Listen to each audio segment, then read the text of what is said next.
Have you ever noticed how the most magnetic people don't chase attention? They hold it without trying. It's not in the volume of their voice, but in the calm beneath it. They don't interrupt the room, they anchor it.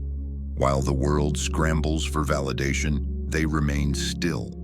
And somehow, that stillness speaks louder than any noise. You see, we were taught to hustle for love, to explain ourselves, to apologize for taking up space, to prove we're worthy of being seen. But the moment you stop reacting, stop explaining, stop begging to be chosen, something shifts. People lean in.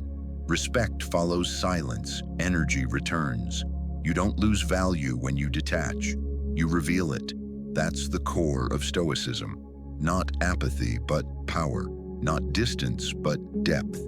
It's the philosophy that helped warriors remain clear under fire.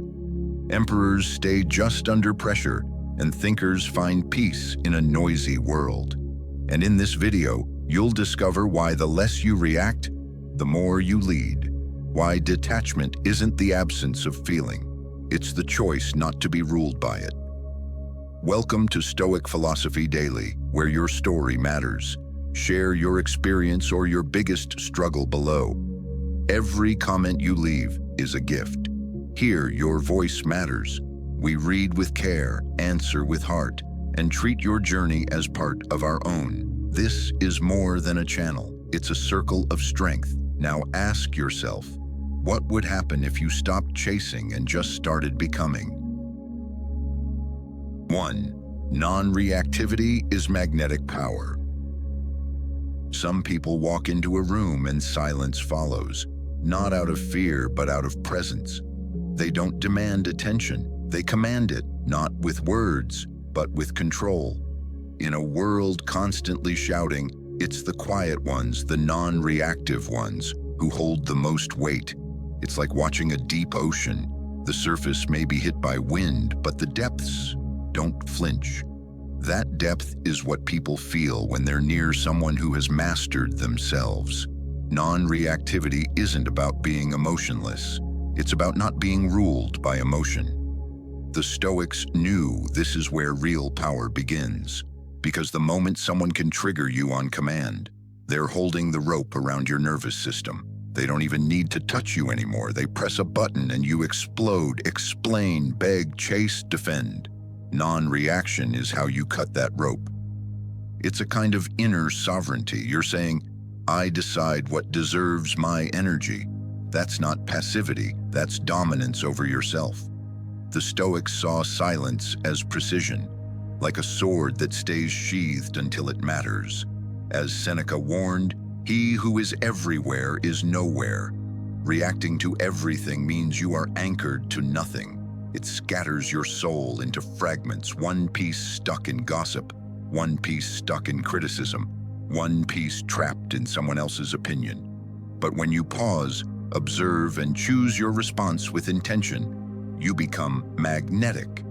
You move from being a puppet to being the one who pulls the strings.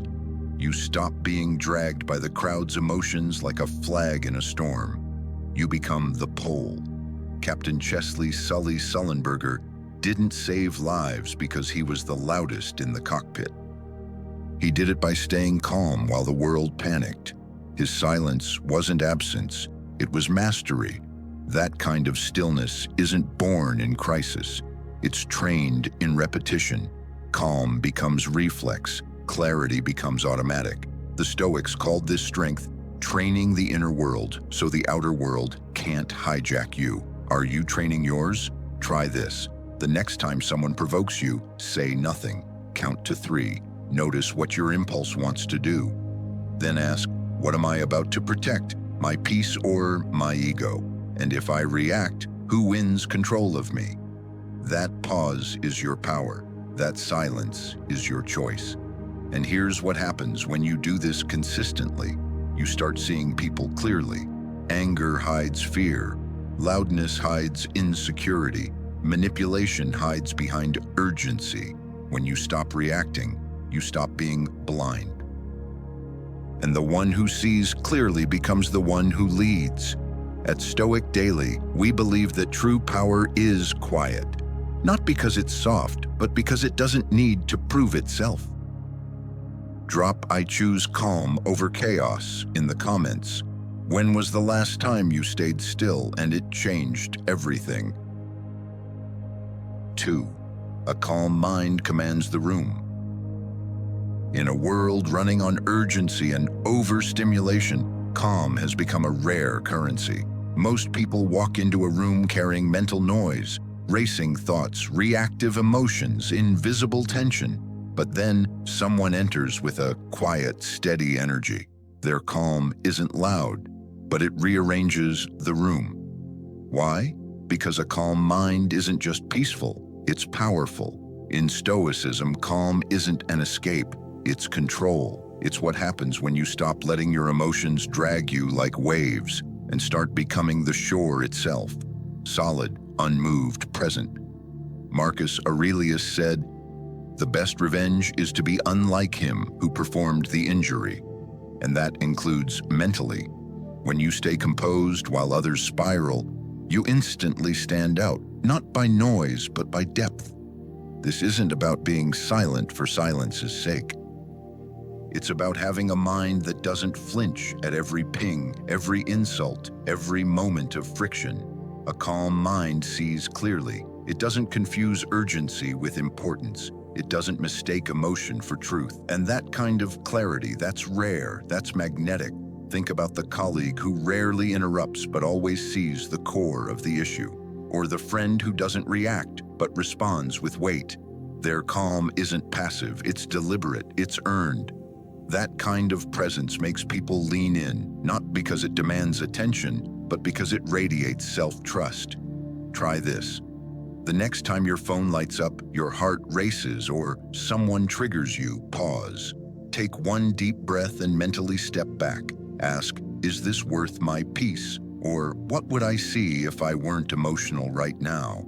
Calm gives you time to choose.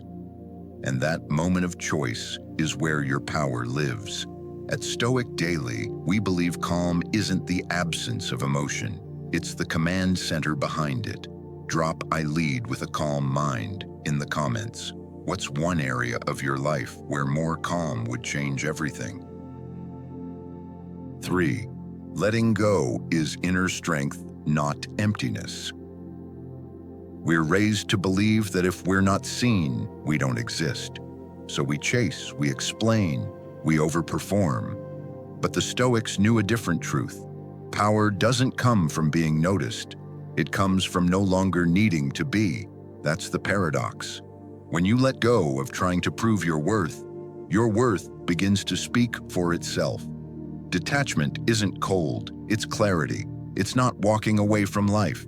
It's stepping back just far enough to see it clearly. Like wiping fog off a mirror, detachment clears your reflection. You stop asking the world, "Am I enough?" and start answering it for yourself. And that quiet answer carries more weight than any applause ever could. This shift is psychological. When you no longer tie your identity to validation, your nervous system settles. You stop living like a satellite bouncing signals for approval. Instead, you become the signal. You walk into rooms without asking to belong. You belong to yourself. True detachment is choosing not to trade your peace for attention. It's the act of closing all the open mental tabs begging for likes, praise, or reassurance. Marcus Aurelius didn't wait for the crowd to cheer before doing what was right. Neither did David Goggins. He trained in silence, ran in darkness, bled in private. That wasn't isolation, it was sovereignty. And because he needed no audience, the world began to follow, not out of hype, but out of curiosity. The less you explain, the more people feel your presence. You stop being a performer in someone else's theater. You become your own center of gravity. And the power in that, it's unmistakable. Like a black hole, the force comes not from shouting, but from silent mass, unmoved, undeniable.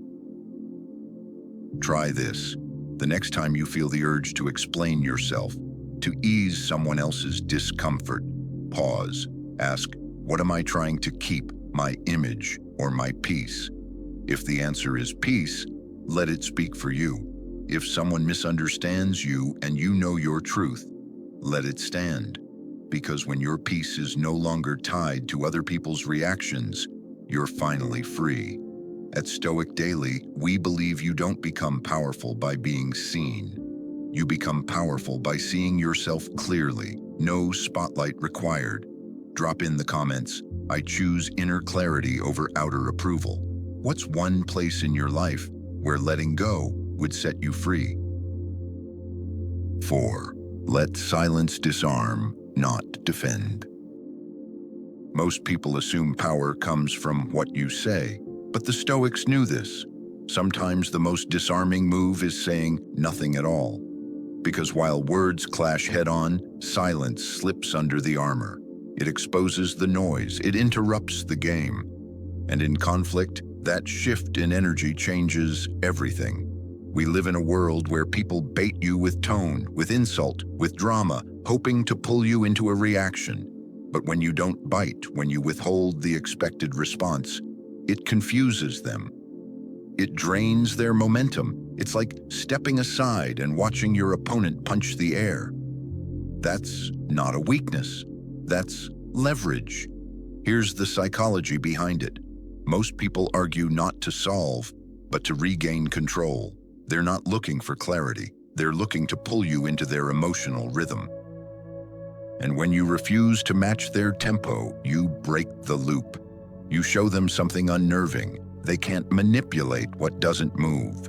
Silence, used with awareness, is not avoidance. It's a form of mental aikido. You absorb their force, let it pass, and they stumble from their own effort.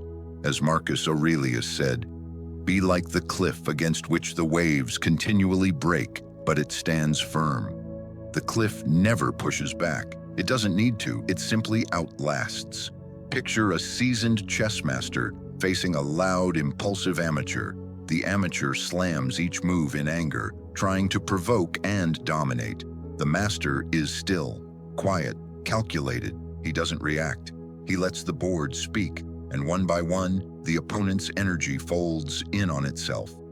That's what real silence does. It doesn't defend, it dismantles, subtly, patiently, unshakably.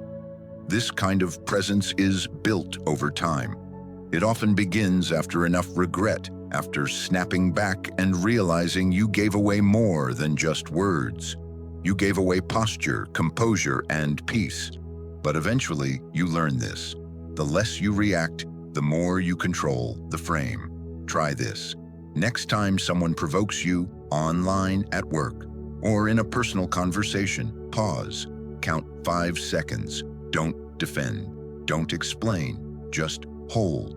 Let them fill the space. The longer they talk, the more their motives leak out. The less you react, the more they reveal. You disarm them not by force, but by stillness. At Stoic Daily, we believe silence isn't just self-control. It's a strategy. It's a restraint with direction. Drop in the comments, I let stillness carry my strength. When did staying quiet teach you more than speaking ever could? 5. Boundaries are quiet standards of self-respect. Boundaries aren't walls to push people away. They're gates meant to protect what matters and teach others how to approach with respect. The Stoics didn't set boundaries out of fear. They put them out of clarity. And in a world where over-explaining, over-apologizing, and over-accommodating are the norm, having clear boundaries is a radical act of self-possession. Why is it so hard for many of us to say no? Because we were conditioned to believe that love is earned through sacrifice, that being liked means being available. Over time, our nervous system starts to equate boundaries with rejection. So we smile, agree, comply, while something inside us shrinks. The tension builds not because others take too much, but because we never learn to say, that's far enough. Think about it. When someone says yes to everything, do you trust them? Or do you quietly question whether they mean what they say? We respect those who can say no calmly, without defensiveness or drama, because deep down we sense that kind of person isn't controlled by approval. They're guided by principle. True boundaries don't need shouting. They show up in how you manage your time, how you answer texts, and how you respond when someone crosses a line. Like a quiet force field, they're invisible but deeply felt. Holding a boundary is like having a line in battle, not with anger, but with presence. It says, "You can come this far, but no further. Not because I dislike you, but because I respect myself." In Stoic practice, boundaries are the outer expression of inner order. They reflect a mind that's already decided what it stands for, which means you don't need to argue or explain. You repeat the standard again and again until others adjust, and they do. Not because you demanded respect, but because you modeled it. Try this. The next time someone makes a request, pause. Ask, if I say yes, am I honoring myself or just avoiding discomfort? That moment of reflection creates space, and in that space, your real self has room to breathe. Over time, that pause becomes instinct. That clarity becomes presence. That presence becomes power. At Stoic Daily, we believe boundaries aren't about distance. They're about direction. Drop in the comments, "I protect what grounds me." What's one boundary you'll reinforce this week, calmly, clearly, without guilt? 6. Grounded stillness creates irresistible mystery. People are drawn not to what they fully understand, but to what they feel and can't quite explain. That's the paradox of presence. The most magnetic individuals often aren't the ones who speak the most, joke the loudest, or overshare every thought. They're the ones who stay rooted while the world rushes, the ones whose silence holds more weight than most people's words. In psychology, we're wired to chase what's just out of reach. Mystery creates curiosity, and curiosity creates focus. But when someone reveals everything, every reaction, every opinion, every emotion, they become predictable. And in predictability, attraction fades. Think of a fire. When it's fully exposed, it burns fast and dies. But when sheltered and slow burning, it sustains warmth and light. That's the power of holding back. Stoicism teaches us not to suppress emotion, but to contain it, to become like still water. Not because it lacks depth, but because it doesn't splash for attention. When you're grounded, you don't need to prove who you are. You let your presence speak, and that subtle restraint pulls people closer. In everyday life, you've seen this. The person in the meeting who says little but commands attention the moment they speak.